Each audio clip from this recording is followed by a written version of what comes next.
네, 제가 어제 긴급 생방송에서 한남동 대통령 관저 앞을 몸으로 사수해야 된다는 그 전선과 동시에, 그런데 최상목이가 헌법재판관을 임명할 수도 있다고 하는 얘기들이 들린다. 이걸 어떻게 저지할 것이냐에 집중해야 된다. 이렇게 방송을 마쳤는데, 끝마친 직후에 이 최상목이가 아주 좀 묘한 수를 뒀어요. 지금 국회가 좌파 2명하고 국민의힘이 추천한 1명에서 3명의 헌법재판관 청문을 끝냈는데, 그 3명을 임명하라고 지금 좌파들이 밀어붙여 왔단 말이에요. 이걸 최상목이가 그 중에 2만 딱 임명을 했어요. 이 좌파 쪽 추천자 중에 더 죄질이 안 좋다, 더 성격이 안 좋다고 보는 마은혁이를 빼고 정개선이, 그 다음에 국민의힘에서 추천한 조한창이, 이 둘이를 임명을 해버린 거예요. 그러니까 최상목 나름의 무슨 여러 가지 잔머리 계산이 들어가 있는 선택이라고 일단 평가가 됩니다만, 이것 때문에 여야가 다 지금 어정쩡하게 돼버렸어요. 저 종북 주사파들은 지것들이 꼭 헌법재판관 만들고 싶었던 마은혁이가 지금 날아갔어요. 날아갈 위기에 처했어요. 근데 이거 가지고서 최상목이를 두들겨 패고 탄핵을 시키자니 명분이 좀 너무 약한 거예요. 어쨌든 셋 중에 2은 임명을 한 상태가 되니까. 국민의힘도 자기들이 추천한 재판관을 임명을 했으니 잘못했다 할 수도 없지만, 임명하지 말라고 했는데 임명을 했으니까 이건 당론을 그냥 무시해버린 것 아닙니까? 물론 최상목이가 당원은 아니니까 뭐 당론에 강제받는 건 아니지만, 아니 뭐 같은 정부고 여당이면 같이 가야지. 그런데 완전히 개무시당한 꼴이 되니까 국민의힘에서도 아주 떨떠름하게 돼버렸어요. 그런데 그러면서도 더불어민주당은 최상목이를 탄핵은 하지 않겠다고 지금 하고 있습니다.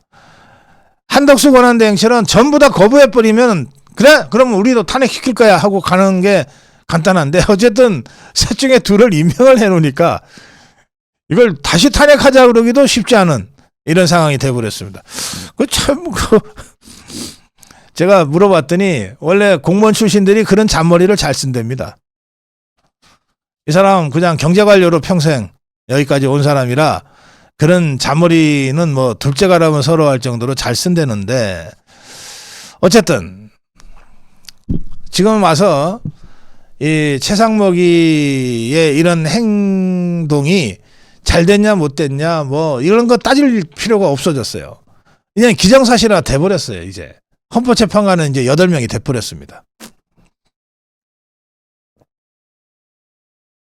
그래서 이 8명이 된 8인 체제 하에서 윤석열 대통령은 이제 탄핵 심판을 받아야 됩니다. 이거는 뭐 싫다 좋다의 문제가 아닙니다. 이게 그냥 팩트가 돼버렸어요. 뭐 국무위원들이 최상목이한테 다는 아니지만 몇몇 국무원들이 강력하게 항의도 했다고 합니다. 아니 왜 그런 문제, 그 중대한 문제를 왜 상의도 안 하고 당신 마음대로 하는 거야? 그러자 뭐 최상목이가 뭐 내가 좀 월권을 하기는 했는데 뭐 어쩌고저쩌고 했다 그러는데, 이런 것들 다 그냥 버스 간 뒤에 또 손 흔드는 얘기랑 똑같습니다. 이미 다 끝나버렸어요. 되돌릴 수도 없어요. 대통령실도 매우 불쾌하겠지만 그렇다고 되돌릴 방법이 없어요. 더구나 민주당은 지금 아이고 뭐 최상목이 지금은 탄핵 안 하겠다 이러고 있는 판 아닙니까? 자, 그래서 저는 이렇게 봅니다. 지금 8명 8인 체제 하에서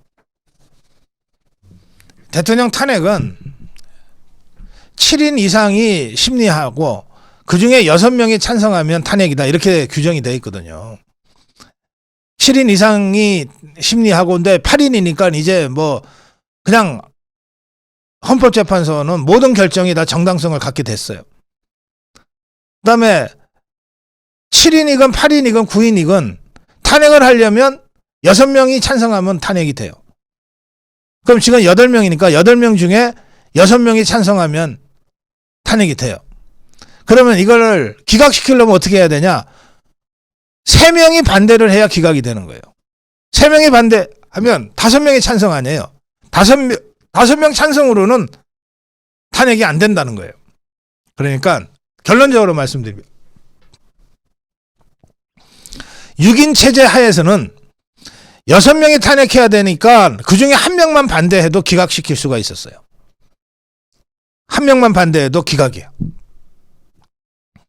근데 8명이 됐는데 8명이 되니까 3명이 반대해야 기각을 시킬 수 있는 거예요. 9명이 되면 어떻게 되냐? 9명이 되면 4명이 반대해야 기각을 시킬 수 있는 거예요. 네, 당분간 9명이 될 일은 없으니까 그 8명이라고 치고 8명에서는 3명이 반대를 해야 탄핵을 반대해야 기각을 시킬 수 있어요. 그러면 그 3명이 있냐 지금? 3명이 있냐? 제가 이 법조계 이렇게 저렇게 여러 군데에다가 그 헌법재판소 탄핵에 반대할 재판관이 몇 명이냐? 여러 명한테 물어봤어요.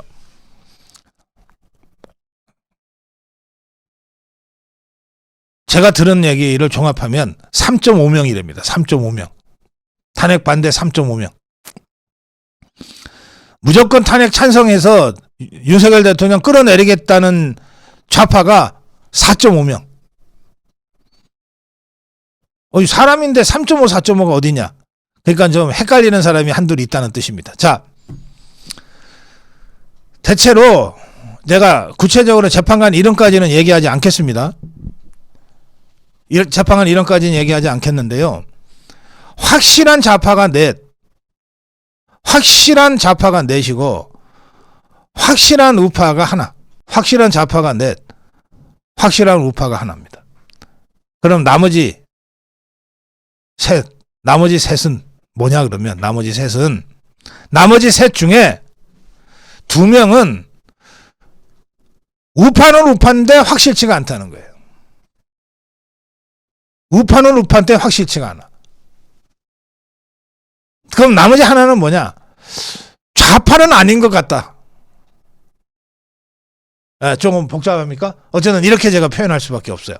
사람 이름을 갖고 얘기를 제가 안 하려고 하다 보니까 좌파는 아닌 것 같다가 1명, 우파는 우파인데 확실치가 않다가 2, 확실한 우파가 하나, 확실한 좌파가 넷. 수로 제가 들었습니다. 여러 군데에서 들은 얘기를 종합하니까. 자, 그래서 여기서 3명 이상이 반대하면은 대통령은 다시 복귀합니다. 죽음에서 돌아오는 거예요. 해볼 만한 게임이다.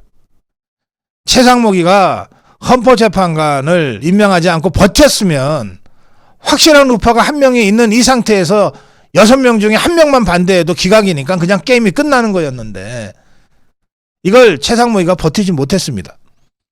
한덕수가 버티니까 이것 때문에 탄핵을 했는데 최상목이가 버티지 못한 거는 이렇게 해서 자기까지 탄핵당하고 국무회의가 전부 다 탄핵당할까봐 그랬다고 하는데 어쨌든 이미 다 지난 얘기니까 뭐라고 얘기하든 별 의미가 없어요.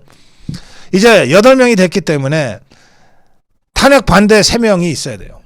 그런데 확실한 반대가 1명, 반대는 반대인데 좀 흔들리는 반대가 2, 그리고 저 사람이 찬성은 아닌 것 같아. 반대도 아니지만 하는 게 하나가 더 있어요.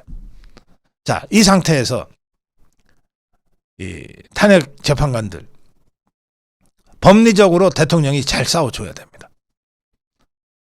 그래서 진짜 헌법재판소에서의 심리에서 윤석열 대통령이 어떤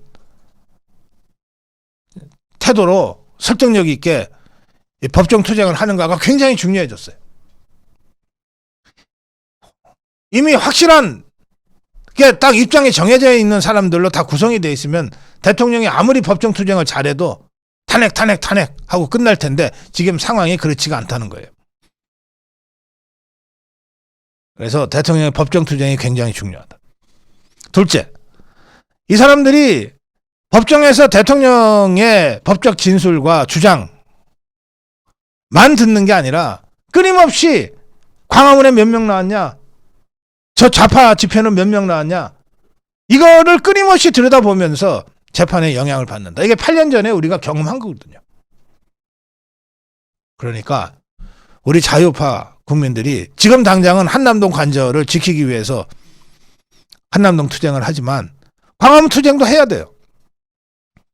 100만 명, 200만 명, 300만 명 모인 지난 광화문 투쟁 앞으로 400만 명, 500만 명 계속 더 늘어나면서 이걸 헌법재판관들한테 보여줘야 돼요. 그리고 조금 전에 천주일보 기사처럼 대통령 지지율이 계속해서 수직 상승하는 것들을 보여줘야 돼요. 이거 헌법재판관들이 다 자기 밑에 사람들 시켜서 정보 수집하고 들여다보고 있어요. 정치인 더 못지않게 정치적인 이런 정보를 수집하고 정치적인 영향을 받습니다. 그래서 윤석열 대통령의 법정투쟁 정말 중요하고 그다음에 우리 자유파가 종북주사파들보다 압도적인 대세고 다수라고 하는 것을 계속 보여줘야 됩니다. 이런 방식의 헌재 심판의 다층 전략을 구사해야 될 국면이 됐다. 이 점을 대통령 변호인단과 우리 자유파 국민 모두가 다 함께 인식하고 역할 분담 잘해야 되겠다. 그런 말씀을 제가 드립니다. 고성국 칼럼이었습니다.